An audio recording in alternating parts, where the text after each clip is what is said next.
지난 시간에 말한 대로 야곱은 형이 에서가 400명의 이 장정들과 함께 자신에게로 오고 있다라는 이야기를 전해 듣습니다. 그리고 굉장히 당황하죠. 이미 자신이 보았던 그 광경, 하나님의 사자 두 무리가 합쳐져서 이제 한 무리가 되는 그러한 광경을 보고, 야, 이게 형 에서와 내가 화해하여 하나가 되는구나, 이렇게 기쁘게 해석했던 이 야곱이 지난 시간에 이야기한 대로 이제 내가 두 무리로 나의 재산과 일가를 나눴을 때 한 무리는 죽을 거고 한 무리만 살아남게 되는 것이구나, 이것에 대한 예언의 장면이었구나, 이렇게 이제 오해를 하게 되죠. 그래서 이제 하나님 앞에 기도합니다. 형 에서가 자기에게 오고 있는데 그 손에서 나를 구해달라고. 하나님 분명히 너의 씨로 바다에 셀 수 없는 모래와 같이 하겠다라고 약속하시지 않았냐고. 이 베들에서 하나님이 주셨던 약속을 가지고 하나님 앞에 이제 매달립니다. 그렇게 이제 기도를 하고 이제 자신의 생각대로 재산과 식구를 이제 분할해서 나누기 시작하죠. 그래서 여러 무리로 이제 나눈 다음에 각 무리의 이제 짐승들과 종들을 따로 몇 개의 무리로 나누어 보내면서 이렇게 형에게 말하라 라고 시키는 거죠. 17절에 그가 또 앞선 자에게 명령하여 이르되 내 형 에서가 너를 만나 묻기를 네가 누구의 사람이며 어디로 가느냐, 네 앞에 것은 누구의 것이냐 하거든 대답하기를 주의 종 야곱의 것이요 자기 주 에서에게로 보내는 예물이오며 야곱도 우리 뒤에 있나이다 하라고. 또 둘째와 셋째와 각들을 따라가는 자에게 명령하여 이르되 너희도 에서를 만나거든 곧 이같이 그에게 말하고 너희는 말하기를 주의 종 야곱이 우리 뒤에 있다 하라니 이는 야곱이 말하기를 내가 내 앞에 보내는 예물로 형의 감정을 푼 후에 대면하면 형이 혹시 나를 받아주리라 함이었더라. 그러니까 이제 각 짐승 떼들과 종들이 계속 이제 야곱이 오고 있습니다. 이게 주이신 야곱의 주이신 그 에서 형님에게 보내는 예물입니다. 이렇게 이제 계속해서 그 무리들이 이야기할 때마다 에서가 비록 화가 났다 할지라도 그것을 보면서 아, 이 야곱이라는 놈이 좀 정신을 차렸구나 하면서 자기에 대한 우호적인 감정이 생기지 않을까. 그래서 형을 어떻게 보면 구슬려 보려고 나름대로는 굉장한 잔머리를 이제 쓰기 시작하는 거죠. 그래서 이제 가축의 무리를 건너 보내고 이 다음에는 이제 식구들을 글리 보내기 시작합니다. 22절에 밤에 일어나 두 아내와 두 여종과 연한 아들을 인도하여 야복 나루를 건널세. 그들을 인도하여 시내를 건너가게 하고 그의 소유도 건너가게 하고 야곱은 홀로 남았더니. 다 보내고 이제 야곱이 혼자 남습니다. 계속 그 생각이에요. 내가 어떻게 살아남을 수 있을까? 어떻게 보면 예물도 보내고 그 앞에 이제 식솔들과 자기 아내와 아이들까지 보내서 어떻게 보면 형 에서에게 이 동정을 좀 구하고 설사 자식과 아이들이 죽는다 할지라도 자신은 맨 뒤에 서서 뭔가 도망갈 수 있는 기회를 모색하겠다. 그래서 재산이라도 어떻게 반이라도 좀 건지면 얼마나 다행일까. 그러니까 기도는 하지만 계속 마음 가운데 불안함이 가시질 않는 거죠. 그럴 때 이제 그에게 하나님이 등장하시는 것입니다. 우리가 여러 번 봤던 장면이고 여기 25절에 어떤 사람이 등장했다라고 하죠. 나중에 씨름을 해보고 나서야 이게 하나님이다라고 아는 거예요. 하나님의 사자라는 걸. 30절에 보면 그러므로 야곱이 그곳 이름을 브니엘이라 하였으니 그가 이르기를 내가 하나님과 대면하여 보았으나 내 생명이 보존되었다 함이더라. 이 브니엘이라는 단어 자체가 히브리어로 파님이라는 얼굴과 엘, 하나님이라는 그 단어가 합쳐져서 만들어진 하나님의 얼굴이라는 뜻이에요. 브니엘이. 그러니까 하나님의 얼굴을 보았던 어쨌든 간에 하나님의 사자와 그는 하나님과 밤새도록 씨름을 합니다. 그리고 야곱이 이기죠. 그래서 25, 26절에 자기가 야곱을 이기지 못함을 보고 그가 야곱의 허벅지 관절을 치매 야곱의 허벅지 관절이 그 사람과 씨름할 때 어긋났더라. 그가 이르되 날이 세려하니 나로 가게 하라. 야곱이 이르되 당신이 내게 축복하지 아니하면 가게 하지 아니하겠나이다. 그렇게 끝까지 매달려서 결국은 야곱은 하나님의 축복을 받게 됩니다. 우리 여러 번 이야기했지만 어떻게 이 잔머리가 가득하고 그 자신의 실수로 자신의 인생을 해쳐오고 거짓말도 잘하고 굉장히 이기적인 그래서 자신의 식솔들과 아내와 아이들 다 보내고 맨 뒤에서 어떻게든 생명이라도 보존하려고 하는 이런 이기적인 작전을 왜 축복을 하실까? 게다가 충격적인 사실은 뭐냐면 27, 28절에 그 사람이 그에게 이르되 내 이름이 무엇이냐? 그가 이르되 야곱이니이다.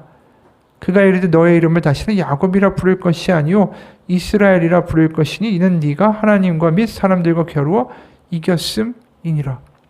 그러니까 축복을 주시는 것뿐 아니라 이 사람에게 야곱이라는 속이는 자라는 이 이름을 가진 야곱에게 이스라엘이라는 이름을 지어주시죠.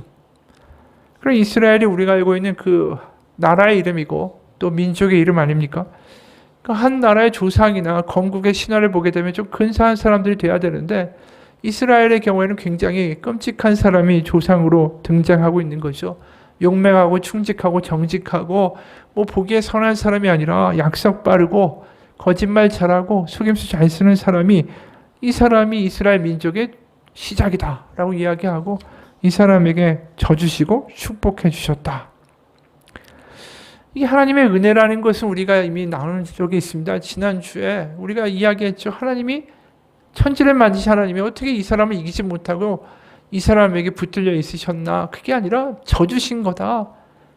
약하지만 하나님께 매달리고 기도하는 자에게 잡혀주신 하나님, 그게 하나님의 은혜다. 그래서 이스라엘이라는 민족 자체가 결국 자신의 허물과 부족함과 이 야곱 같은 인생을 살고 우상 숭배도 하지만 언제든지 하나님 앞에 나와 매달리면 하나님 붙들려 주실 것이다라는 그 희망의 이름이 이스라엘이다라고 이야기를 했죠. 근데 우리가 생각해 보면 여전히 이런 생각을 들어요.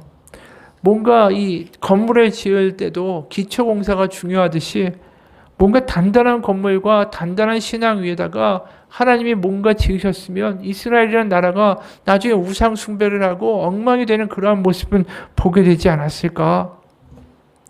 우리가 야곱이라는 이름 위에다가 하나님이 이스라엘이라는 건물을 지으시듯이 신약에서 보면 이런 일들이 또 등장하죠. 그게 누구냐 하면은 반석인 베드로예요. 마태복음 16장 18절 19절 보면 베드로에게 이런 말씀하시죠. 또 내가 너에게 이르노니 너는 베드로라. 내가 이 반석 위에 내 교회를 세우리니 음부의 권세가 이기지 못하리라. 내가 천국 열쇠를 너에게 주리니 네가 땅에서 무엇이든지 매면 하늘에서도 매일 것이요 네가 땅에서 무엇이든지 풀면 하늘에서도 풀리리라. 베드로라는 이름이 페트로스라는 그 헬라어에서 나온 반석이라는 뜻이죠. 내가 이 반석 위에 교회를 세우겠다. 이것도 좀 황당한 얘기 아닙니까? 반석이라는 이야기를 들을 정도가 되면 좀 뭔가 믿음 가운데 충직하고 의리도 있고 하나님이 그 아들을 보내셔서 십자가에 가실 때 끝까지 배반하지 않을 만한 그런 사람한테 이 반석이라는 이름 주셔야 되는 거 아니냐라는 거죠. 실제로 20에 23절에 보면 마태복음 16장 이때로부터 예수 그리스도께서 자기가 예루살렘에 올라가 장로들과 대제사장들과 서기관들에게 많은 고난을 받고 죽임을 당하고 제3일에 살아나야 할 것을 제자들에게 비로소 나타내시니 반석이라는 베드로가 어떻게 합니까? 예수를 붙잡고 항변하여 이르되 주여 그리 마옵소서 이 일이 결코 죽게 미치지 아니하리이다. 예수께서 돌이키시며 베드로에게 이르시되 사탄아 내 뒤로 물러가라 너는 나를 넘어지게 하는 자로다. 네가 하나님의 일을 생각하지 아니하고 도리어 사람의 일을 생각하는도다. 반석이라는 작자가 하는 이야기가 뭐예요? 사탄아 물러가라는 이야기를 듣는 자라는 것이죠. 아니 어떻게 사탄아 물러가라는 이야기를 듣는 자에게 너에게 반석이고 너의 고백과 너 위에 교회를 세우겠다는 이야기를 하실 수 있을까? 실제로 베드로가 우리 아는 것처럼 이 절대로 잡혀가지 않게 내가 하겠습니다. 호언장담하지만 예수님 잡혀가시니까 3번이나 모른다라고 부인한 그런 사람 아닙니까? 그런 이 사람이 예수님의 수제자다라는 거예요. 왜 하나님은 든든하고 보기에 좀 근사하고 심지가 굳고 성실한 사람 위에다가 하나님의 일을 세우셔서 가시는 게 아니라 왜 다 하나같이 이렇게 부실한 사람에다가 하나님은 그 일을 하실까? 왜 그럴까요? 부족한 사람이 세워질 때 은혜가 깊죠. 정말 부족한 사람이 자기의 어떤 능력과 자기의 선함에 의지하는 게 아니라 오로지 하나님의 은혜 위에 내가 이렇게 됐다라고 고백할 수 있는 거 아니겠어요? 아무것도 아니었던 엉망인 사람들이. 그러니까 죄가 깊은 곳에 은혜가 깊고 그리고 허물이 많은 곳에 은혜가 더 깊은 거죠. 그래서 오히려 약삭 빠르고 문제 있고 상처 있고 허물 많은 자를 멸시하거나 한심하거나 버리거나 허물 많다 하자 있다라고 무시하시는 게 아니라 오히려 다 다가오셔서 하나님 어떻게 하시죠? 고쳐 나가시는 거예요. 그러니까 이게 하나님이 우리가 그냥 신이 아니라 우리 아버지라고 부르는 이유가 여기에 있는 겁니다. 왜냐하면 우리가 능력의 신이다. 보통 생각하는 신화에 나오는 신들은 탁월한 사람들을 선발해서 쓰게 되어 있어요. 그런데 이게 부모의 입장에서 어떻게 됩니까? 잘하고 똑똑한 애들보다 오히려 못하고 문제 있고 하자 있는 자식이 더 눈에 들어오는 게 부모의 마음 아니겠어요? 야곱도 베드로도 마찬가지인 거예요. 다윗도 마찬가지 아닙니까? 위대한 왕이다라고 부르는 다윗도 밧세바 간음했죠. 우리아는 살인까지 했습니다. 그러니까 십계명에서 2개를 어긴 거예요. 남의 아내를 탐하지 말라, 살인하지 말라. 다 어긴 사람이에요. 그 기준에 따르면 얼마든지 내쳐야 되는 거 아닙니까? 그런데도 그 다윗을 하나님이 다윗의 왕조를 만드시고 그 후손으로 예수님을 태어나게 하셨다라는 거죠. 그러니까 우리가 성경을 읽다 보면 근사한 사람이 아니라 다 흠집 있고 하자 있는 사람들이 하나님께 쓰임받고 있다라는 걸 보게 됩니다. 오히려 하자 있고 문제 있으니까 하나님이 더 다가오세요. 이게 역설적인 거죠. 오늘 야곱에게 뭐라고 다가오십니까? 하자 있고 문제 있는 야곱에게 확 다가오셔서 그와 씨름하시면서 물어보시는 질문이 굉장히 중요한 질문이라는 거예요. 27절에 그 사람이 그에게 이르되 내 이름이 무엇이냐? 그가 이르되 야곱이니이다. 내 이름이 무엇이냐?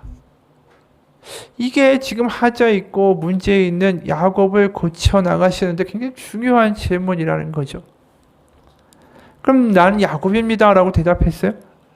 야곱이라는 그 이름 자체가 뭡니까? 남의 뒤꿈치를 잡는 자, 속이는 자 이런 뜻 아니겠습니까? 자신이 인생을 그렇게 살아왔다라고 그 이름 그대로 고백한 거예요. 내가 그렇게 살았다고. 근데 너는 누구냐라는 질문이 사실 야곱에게 첫 번째 듣는 질문이 아니에요. 너는 누구냐라는 질문을 던진 존재가 하나 더 있었습니다. 그게 누구냐면 야곱의 아버지 이삭이었어요. 27장에 보면 14절부터 19절까지의 말씀이에요. 27장 14절에서 19절 그의 어머니가 그의 아버지가 즐기는 별미를 만들었더라. 리브가가 집안 자기에게 있는 그의 맏아들에게서의 좋은 의복을 가져다가 그의 작은 아들 야곱에게 입히고 또 염소 새끼의 가죽을 그의 손과 목에 매끈매끈한 곳에 입히고 자기가 만든 별미와 떡을 자기 아들 야곱의 손에 주니 야곱이 아버지에게 나아가서 내 아버지여 하고 부르니 이르되 내가 여기 있노라. 내 아들아 네가 누구냐? 야곱이 아버지에게 대답하되 나는 아버지의 아들 맏아들 에서로소이다. 아버지께서 내게 명하신 대로 내가 하였사오니 원하건대 일어나 앉아서 내가 사냥한 고기를 잡수시고 아버지 마음껏 내게 축복하소서. 아버지의 질문에 네가 누구냐라는 질문에 야곱은 뭐라고 대답하죠? 나는 맏아들 에서입니다. 사실 이 대목이 굉장히 의미심장해요. 야곱이 평생 되고 싶었던 인물이 누구였을까요? 에서였어요. 왜냐하면 같이 살면서 엄청난 열등감을 느낄 수밖에 없었던 거죠. 실제로 에서가 얼마나 탁월했습니까? 자신에게 일단 차남이니까 장자권이 올 수 없다는 것도 알고 또 형과 비교해 볼 때도 자신의 신체적인 능력이 훨씬 열등해요.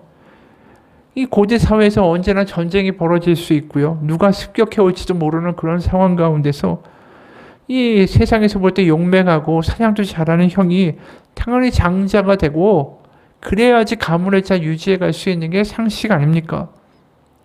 그러니까 형을 보면서 비교하고 항상 어떻게 보면 질투하고 부러움에 사로잡혀 야곱이 살았겠죠. 그런데 이제 형에게 장자권을 주겠다, 축복하겠다 아버지의 말을 듣게 되고 그러면서 이제 어머니가 시킨 대로 그는 형인 체하면서 아버지에게 나가죠. 그럴 때 아버지가 질문했던 이 질문이 얼마나 가슴 떨린 질문이었겠어요. 너는 누구냐? 한편으로는 걸릴까봐 이 질문이 굉장히 마음에 확 때리는 질문이 됐을 수도 있고, 동시에 형 에서입니다라고 야곱이 말하면서 그 마음 안에 있던 더 큰 열등감이 솟구치진 않았을까? 그러면서 그래, 내가 이렇게 열등한데 축복을 받는 길이라는 것은 이 길밖에 없어. 스스로 미안하지 않았을까? 어찌됐든 간에 야곱은 이 순간에 마음 가운데 새긴 거죠. 나 자신의 모습으로는 세상에서 인정받을 길이 없다라는 걸 아는 거예요. 내가 어떤 술수를 쓰든 어떤 방법을 쓰든 간에 내가 어떻게든 강한 사람이 돼야 되겠다. 그러니까 사실 아버지가 물어봤을 때 예, 전 에서입니다라고 이야기할 때 그 야곱 마음 가운데 어떻게든 성공하겠다는 생각밖에 없는 거예요. 하나님이 그 광경을 못 보셨을까요? 야곱이라는 사람이 아버지 앞에 가서 그 말을 하면서 느꼈던 그 마음의 모든 일어났던 일들을 하나님께서 못 보셨을까? 보셨겠죠. 안타까우셨을까요? 야곱이 야곱으로 살지 못하고 형 에서와 같이 뭔가 가지고 있는 사람, 강한 사람, 멸시당하지 않을 사람이 되고자 하는 그러한 모습으로 살아가려고 하는 것 안타까우셨겠죠. 그러면서 우리는 뭘 보게 되냐면 에서가 되고 싶었던 야곱이 그냥 야곱으로 살아가게 되기까지, 나 야곱으로 사는 게 아무렇지도 않다라는 것을 느끼면서 살아가는 그 자리까지 하나님이 그를 이끌어 가시는 거죠. 그러니까 어떻게 보면 자기가 에서가 되고 싶다라는 그 자체가 자기를 스스로 구속하는 감옥이 되고 있는 거예요. 다른 삶이 아니라 네가 네 모습 그대로 살아도 된다라는 것 자체가 하나님이 주시는 자유라는 거죠. 브레넌 매닉이라는 사람이 이런 작가가 글을 썼습니다. 우리는 우리가 어떤 존재인지를 알아야 한다. 정직해진다라는 거, 이게 얼마나 어려운 일인가. 내가 용납받기 힘든 존재라는 걸 인정하는 게 얼마나 힘든 일인가. 중요한 건 나의 어떤 장점 때문에 하나님이 나를 아름답게 봐주시는 게 아니라는 걸 깨달아야 한다. 내가 하나님의 눈에 사랑스러운 존재로 보이는 것은 그냥 오직 하나님이 나를 사랑하시기 때문이다. 정직해지려는 사람은 자신의 진짜 모습을 똑바로 보겠다라고 각오해야 한다. 그 진짜 모습이 아무리 불쾌하고 세상의 기준으로 못나고 때로는 위협적인 것이다라고 할지라도 말이다. 정직해진다는 것은 그렇게 스스로 하나님과 함께 버티는 걸 의미한다. 우리가 정도에서 벗어났다는 것도 인정하고 우리 자신에게 문제 해결 능력이 전혀 없다라는 것 역시 깨닫는 것이다. 그러나 정직하지 못한 사람은 자신을 꽤 괜찮은 존재로 그리는 자화상을 만드는데 열심을 내게 된다. 이렇게 되면 하나님을 기뻐하는 대신에 자기 자화상이 얼마만큼 근사해지고 있는가, 그 자기 만족에 빠지고 만다. 하나님께 가까이 갈 수 있는 유일한 길은 자신에게 정직해지는 것이다. 그렇게 되면 은혜의 강물이 우리에게 새롭게 흐를 수 있다. 당신이 정말 많이 부족한 사람일지라도 은혜 받을 수 있는 자격이 있음을 기억해라. 하나님께 사랑을 얻기 위해 무엇을 해야 하고 무슨 모습이 되어야 한다라는 생각을 버려라. 그러기 때문에 복음은 은혜인 것이다. 여러분, 복음을 정말 아는 순간에 주님은 우리에게 물으시죠. 너는 누구냐라고. 우리에게도 가장 중요한 질문이 그걸 거예요. 너는 누구냐? 나의 깨어진 모습, 모자란 모습 그대로 나아갈 수 있는 용기가 있는 게 믿음이라는 거죠. 우리가 무엇이 돼서 어떤 자리에 이르러서 내가 무슨 타이틀을 가져서 내가 무슨 재산을 가져서 그걸로 나는 누구라고 말하는 정체성을 만드는 싸움을 하는 게 믿음이 아니라는 거예요. 결국 세상에서 계속해서 우상들이 우리를 요구하고 이끌어가는데 가장 큰 걸림돌이 뭐냐면, 유혹하는 게 뭐냐면 정체성이라는 거예요. 내가 누군지를 계속 세상에서는 야, 너 명함 내놓을 때 이런 거라도 있어야지 사람들이 너를 인정하지 않겠어? 네가 뭐 이런 거라도 가지고 있어야지 무시당하지 않지. 너 옛날에 이런 것도 없어서 수치당하고 굉장히 힘들어했잖아. 그러니까 뭔가 그럴싸한 정체성을 만들려고 세상은 계속해서 우리를 요구하죠. 그래야 가치 있는 사람이라고. 그러다 보니까 우리가 우상으로 자꾸만 달려가게 되는 이유가 뭐냐면 그 우상이 나에게 정체성을 주기 때문에 그런 거예요. 내가 우상으로 뭐 부자, 돈 그럼 그게 정체성의 부자가 되는 거고, 내가 우상이 뭔가 지식이나 학식으로 높은 타이틀을 갖는 거라면 그것 자체가 나의 정체성이지만 그것 자체에 살기 위하여 내가 어떻게 합니까? 우상처럼 그거 얻겠다고 모든 걸 다 걸고 거짓말도 하고 누굴 험담하기도 하고 어떤 술수를 쓰기도 하고 야곱같이 똑같이 산다니까요. 여러분, 정체성, 너는 누구냐라는 질문에 대하여 내가 누구라고 대답하고 싶어서 하나님께 기도하는 사람들이 있다면 그건 우상숭배하는 거예요. 하나님, 내가 이렇게 해서 어느 대학에 아이가 가게 해주세요. 그럼 그 명문 대학생이라는 것 자체가 그 아이의 정체성이 되는 거죠. 근데 그게 아니라 나의 정체성은 뭐냐면 하나님의 아들이고 하나님의 딸이라는 거.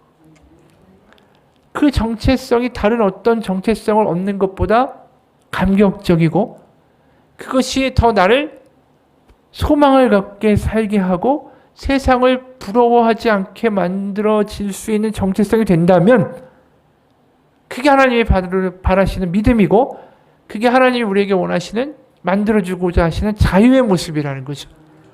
뭐가 되어야만 되는 게 아니에요.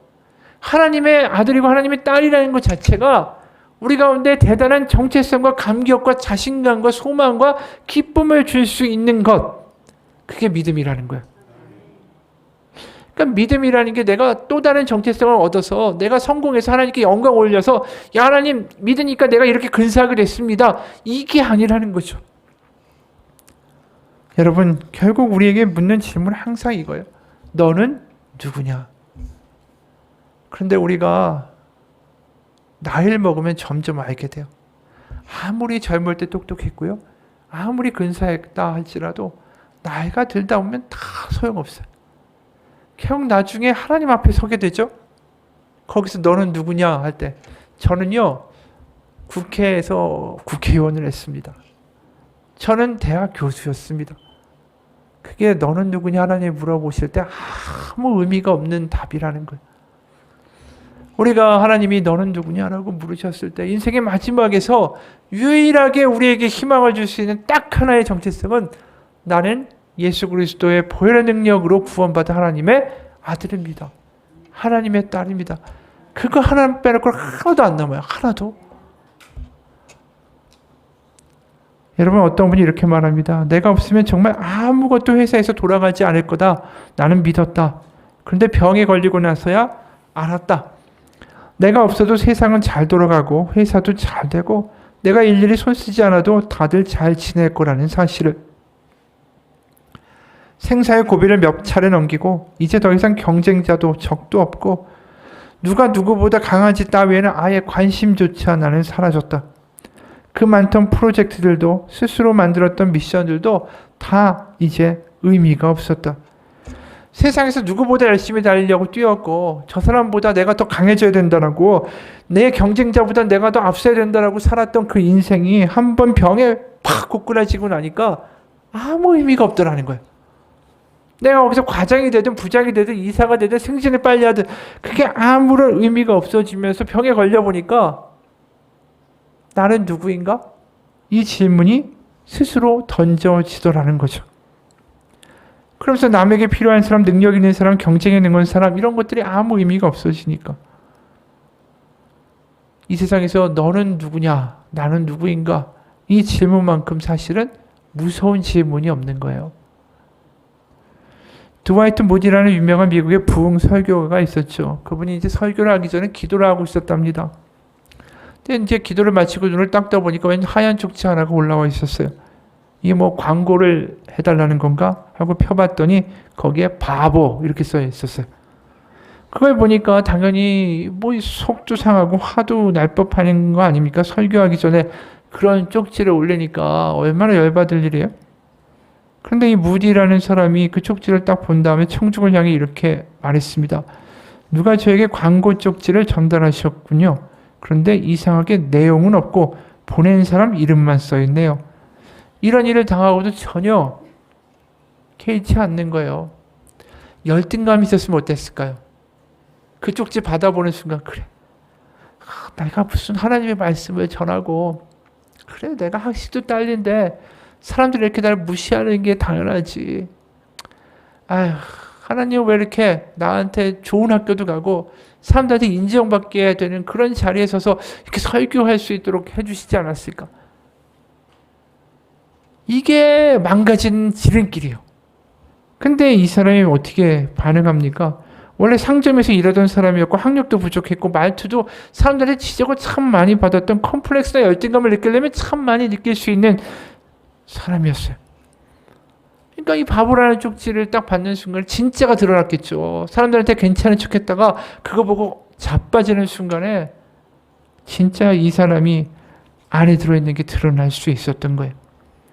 근데 바보라는데 그거에 전혀 상관없이 그걸 탁 반사될 수 있었던 게 뭐죠? 그 사람 안에 나는 하나님의 자녀라는 분명한 정체성이 있는 거죠.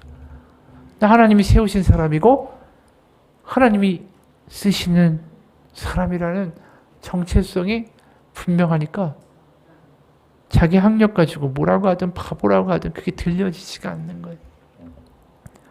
여러분, 야곱에게 던져지는 질문, 너는 누구냐? 이 질문이 바로 오늘날 나에게도 굉장히 중요한 질문입니다. 우리가 나는 누구냐, 너는 누구냐?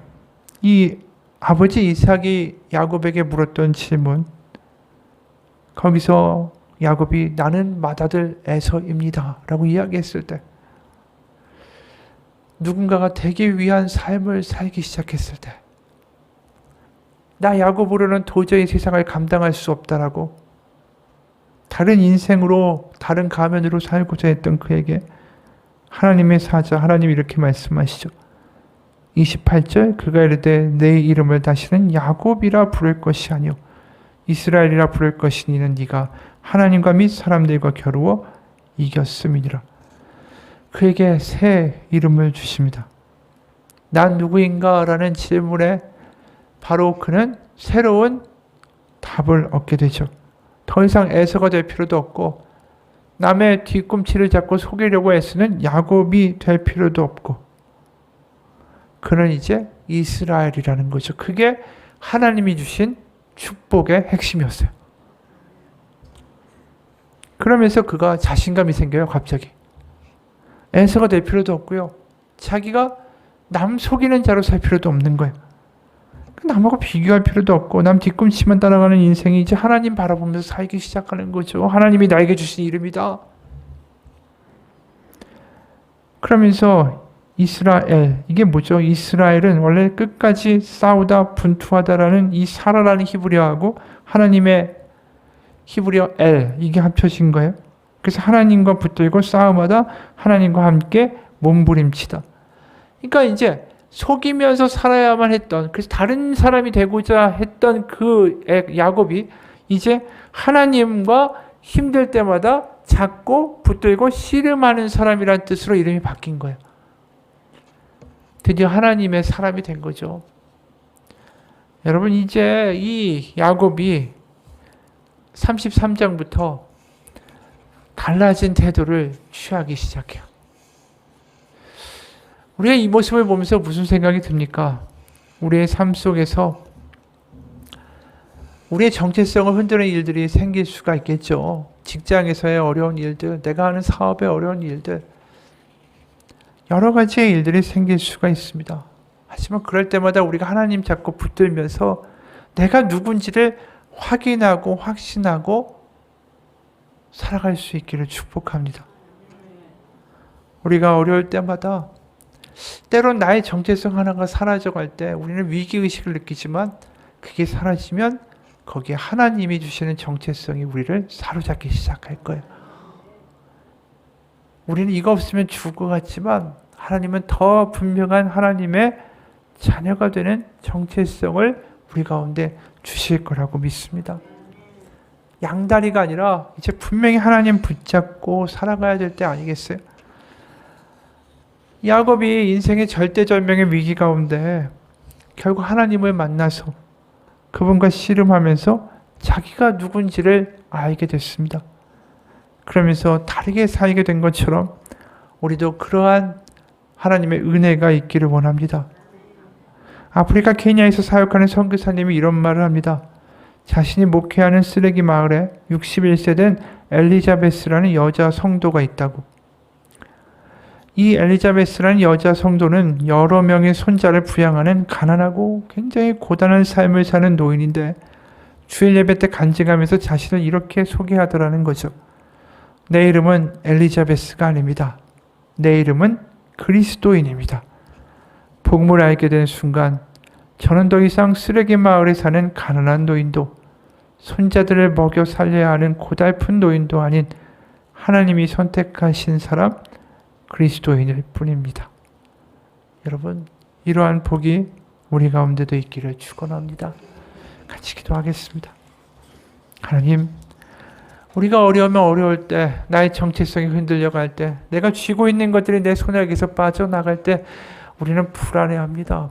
하지만 그럴 때 하나님을 붙잡고 씨름할 때 내가 누군지 정말로 알려주신 하나님의 은혜가 우리 가운데 있게 하여 주옵소서. 사업이 어렵고 내가 다니는 직장이나 나의 건강이나 내가 가지고 있는 그 지위들이 흔들려갈 때에 이제 하나님 붙들고 씨름할 때인 것을 믿습니다. 멀거니 불안해하면서 이것도 아니고 저것도 아니고 중간지대에서 불안 가운데 빠져 살아가는 사람이 아니라 야곱처럼 하나님 붙들고 매달려서 기도할 때에 분명히 하나님 우리에게 알려주실 것입니다. 내가 누군지.